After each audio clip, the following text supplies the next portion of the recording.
Être acteur et moteur du vivre ensemble. Pourquoi le vivre ensemble est un enjeu important pour notre société et pour les associations de solidarité. Derrière cette expression de vivre ensemble qu'on entend souvent, moi ce que j'entends en tant que chercheur, c'est lutter contre les inégalités.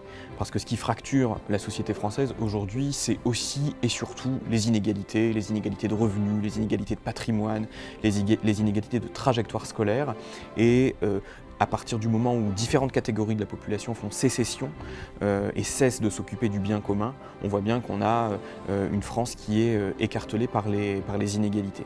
Or, on ne peut pas se projeter positivement dans l'avenir, dans une société dans laquelle on a l'impression qu'on ne maîtrise pas notre propre avenir parce qu'on est dépassé par des forces qui s'exercent bien au-delà de nous. Alors je pense que c'est très important pour les associations parce que ce sont elles qui sont au plus près du terrain, ce sont elles qui ont devant elles bien souvent les individus les plus en difficulté et des individus qui très souvent ont échappé aux radars nationaux ou aux radars de l'État. Donc c'est le premier interlocuteur des individus et il me semble en effet que de ce point de vue elles ont un rôle absolument essentiel à jouer. Le monde associatif n'est pas un monde essentiellement déterminé par des intérêts. L'action associative est le moment où l'on vient motiver par autre chose que la seule défense de ses intérêts.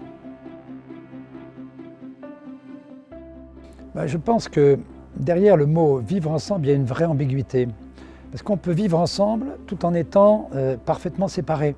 C'est-à-dire qu'on vit sur un territoire, on ne se frotte pas, on ne se heurte pas, mais pour autant on ne partage pas. Donc je crois que derrière le mot « vivre ensemble », je préférerais qu'on mette le mot « faire ensemble ». Parce que derrière le mot « faire ensemble », ça veut dire qu'effectivement on est obligé de se côtoyer, on est obligé de s'interagir. Donc je pense qu'il vaudrait mieux partir de l'idée qu'on fait ensemble, on partage ensemble. Et donc ce qu'il faut voir, c'est les conditions à respecter pour qu'on puisse partager et pour qu'on puisse faire ensemble. C'est-à-dire qu'il faut qu'on regarde clairement les pouvoirs d'agir des uns et des autres et qu'on essaie de développer les moyens du pouvoir d'agir de chacun pour qu'on puisse se retrouver.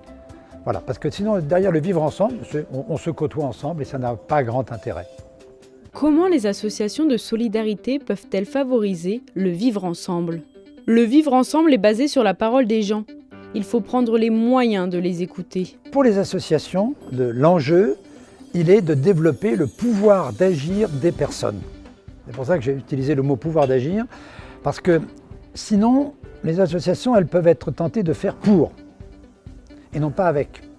Si on fait avec, il faut qu'on donne à chacun à la fois les moyens de connaissance de l'autre, les codes des uns et des autres pour qu'on puisse partager et que chacun puisse disposer d'un minimum de pouvoir d'agir. C'est-à-dire que, par exemple, très concrètement, il faut que les associations développent auprès des gens avec lesquels elles sont leur capacité de dialoguer, de donner la parole aux personnes accueillies.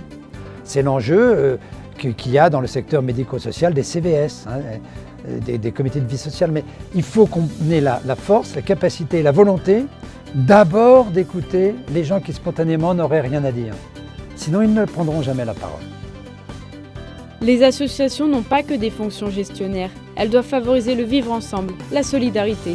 Nous nous engageons à mener des actions qui permettront d'élargir le débat au service des associations et avec l'ensemble des acteurs de la société.